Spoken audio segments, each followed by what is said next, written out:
Alright.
Hello, everybody. Long time no see. For real. It's been far too long. Life got super busy, but it's summer again. So, trying to get back into the swing of things, I guess. Hopefully this angle is good because I just spent a while setting it up and I have no idea what it looks like. So, love that. But anyway, we're here to do a Q&A because January 30th, to be exact, I put up a story on my Instagram with a little chat bubble, just saying I'm filming a YouTube video, ask me any questions you want. So we got some responses, and we got a fair amount. What is your favorite memory from high school? It's one that somebody asked. It's a good question.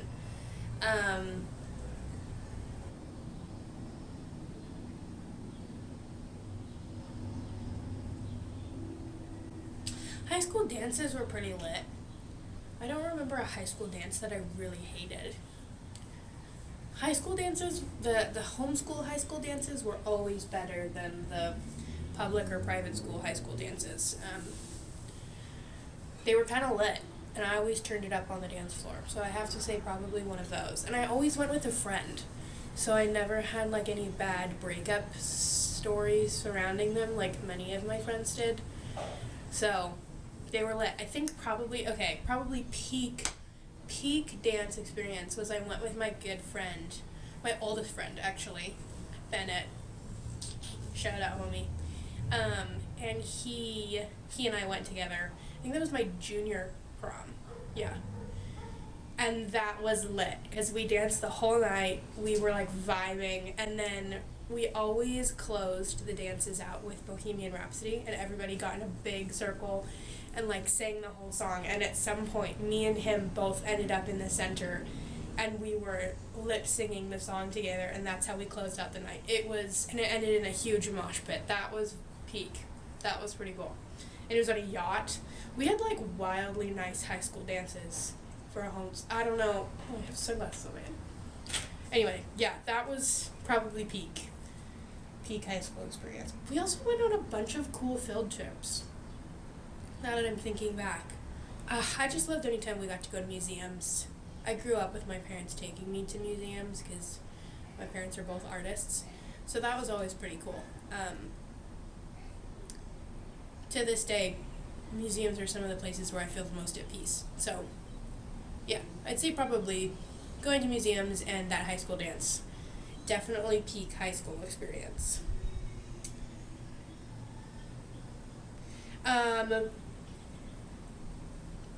We got a question for what am I majoring in school. I'm majoring in Bible and theology.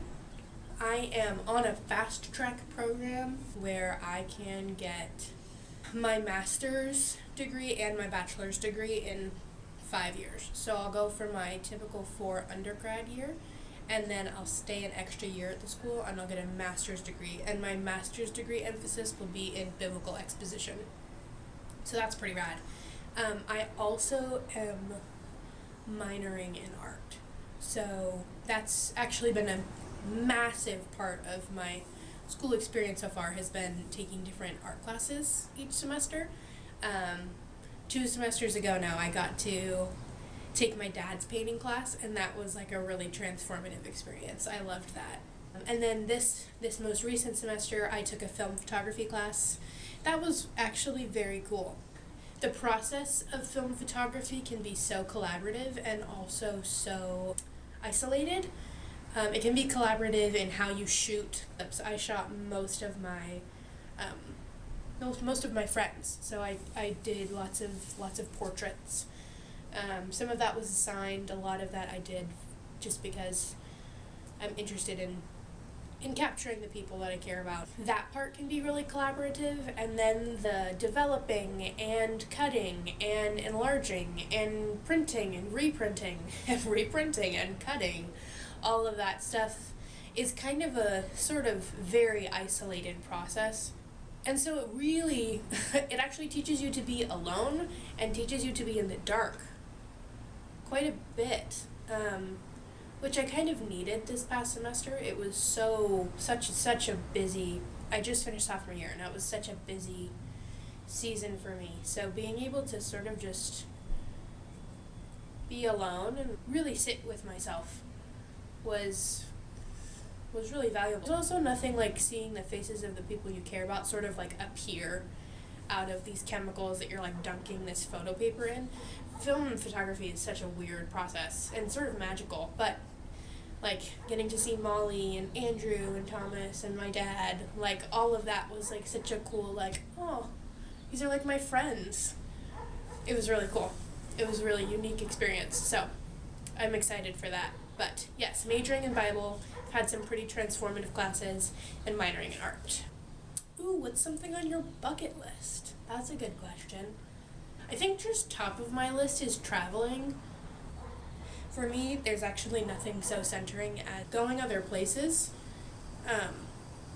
I think that sometimes, like, we have this idea that the most centering place is home, but I actually found out that, like, traveling forced me to be a lot more at peace with myself, because it's kind of the thing that you take with you, you know? It's like you and God consistently.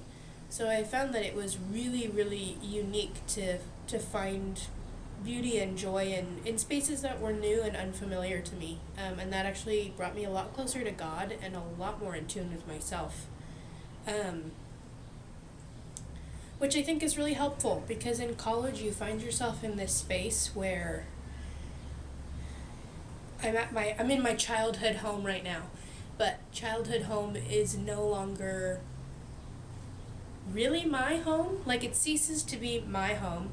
And you're also very aware that, like, life in dorms is really impermanent and that you're not going to be there for long either.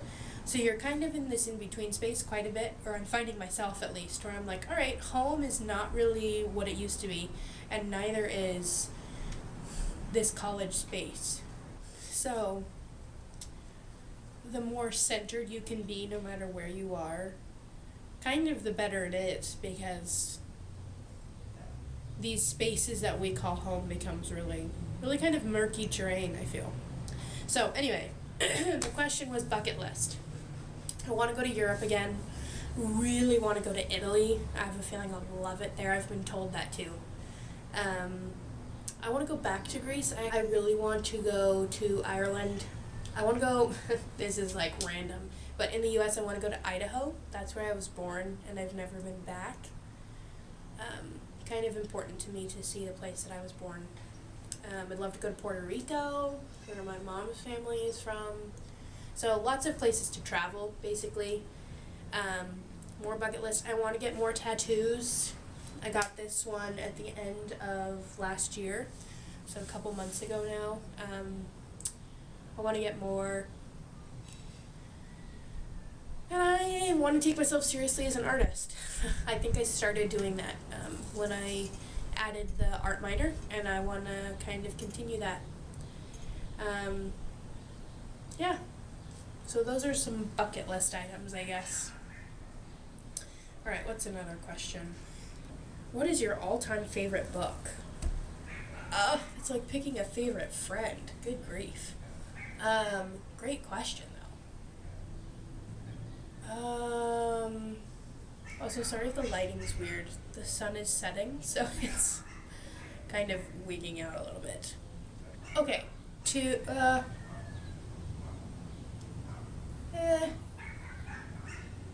yeah, okay. Nonfiction would have to be the narrative of the life of Frederick Douglass. That was a really transformative book for me. I read that in high school. I would have to say fiction that have like stuck with me to this day have been the Anne of Green Gables series.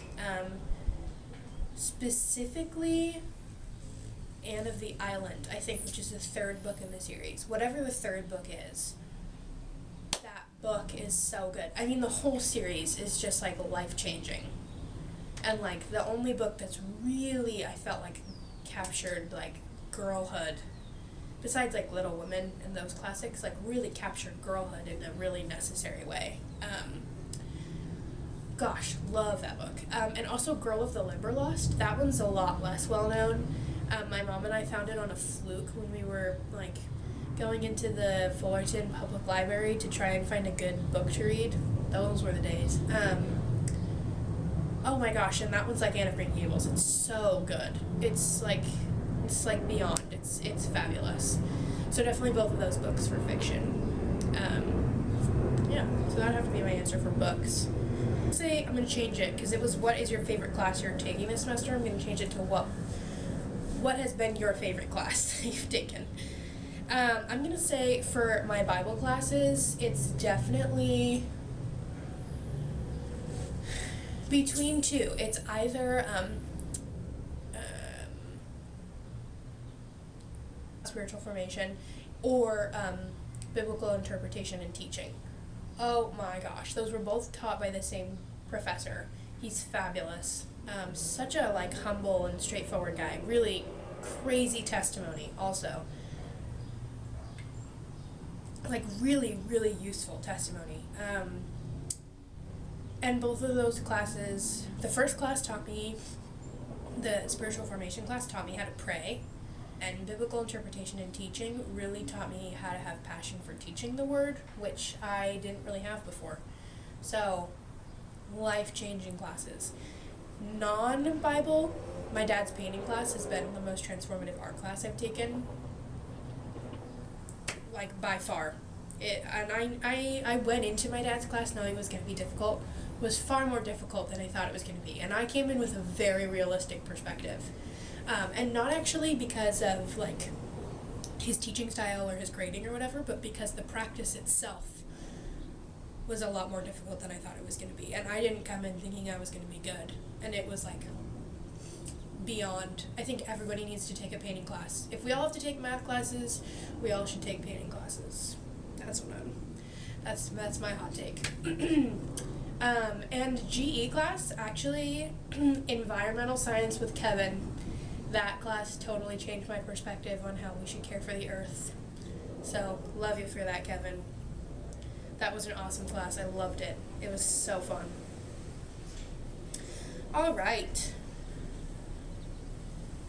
If you could travel back in time for 24 hours, where would you go and what would you do? I think I might like to observe some of the women who followed Jesus. At some point, I'm going to get the Syrophoenician woman passage from Luke, from Mark, tattooed on my body, because that scripture has done incredible things for me. But I would have loved to be a fly on the wall in that moment. That would have been stunning. But yeah, I'd love to follow some of the female preachers. Priscilla. That would be fabulous. I would love to have met Lydia, who was keeping Paul's career afloat. Esther, Ruth, oh my gosh, come on. I mean, I would love to see some of the male prophets as well, but I think, like, just good song, Texas Sun. But really just seeing, like, how did women live their lives in the gospel when, like, faith was like, I don't know, not living in the, like, 21st century, I think would be fascinating. So, probably that for 24 hours. Alright, let's answer the last couple. If you have a way to spend free time, recently it's been journaling. Journaling quite a bit. I also like doing video documenting, so I've been trying to get back into that because I really enjoy it. So, journaling, videoing things, spending time with friends. Right now, that is pretty much it. Alright, last question, which we got a request for a day in the life, so that will probably be coming soon. But last two questions. Top 3 favorite movies of all time. This is so hard. I actually have to go to my notes app because I have put a list of some of my favorite movies here. Alright, I'm going to say all of these that are on the list. It's kind of a long list. I'm going to say them. I'm going to put it on the screen and say them all. You'll get a vibe for what my kind of favorite movies are, okay? $1 Million Baby. Also, if you haven't watched any of these, watch them. $1 Million Baby, Glory, Stand By Me, My Girl, A River Runs Through It, Legends of the Fall, Steel Magnolias, Forrest Gump, What's Eating Gilbert Grape, Fried Green Tomatoes, Remember Me, A Few Good Men, Tombstones, Pride and Prejudice, Benny and Jude, Top Gun, August Osage County. Talk about an emotionally traumatizing movie. Whiplash, Dead Poets Society, Under the Tuscan Sun, Eat, Pray, Love. Under the Tuscan Sun and Eat, Pray, Love are a little bit more like, ooh, go find yourself in, like, Italy. Useful for a teenage girl. In terms of the most well-made movie ever, Under the Tuscan Sun, far better lasting movie than Eat, Pray, Love. Useful. Both useful. I'm sure there are far many that I'm going to forget. If I forget any, I'm going to put them on the screen now. Otherwise, those are the ones that are sticking out. Alright. Last question. One piece of advice you would give to those who haven't lived as long as you. That's a really good question.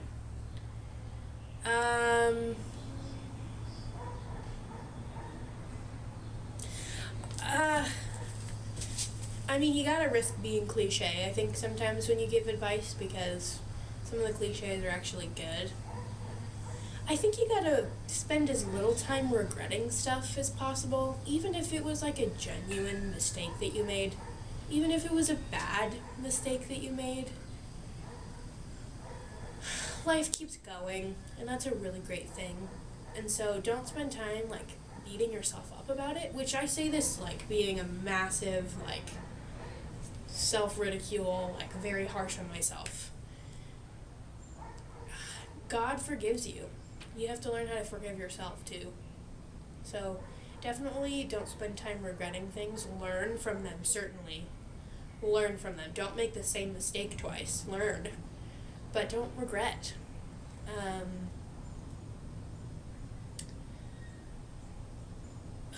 I also think that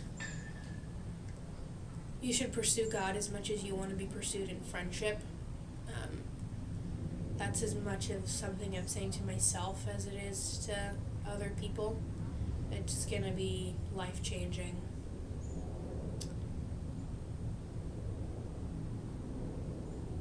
And really pursue things that you care about. Pursue people and pursue things that you care about. Be shameless about doing that. Hold. There's a plane.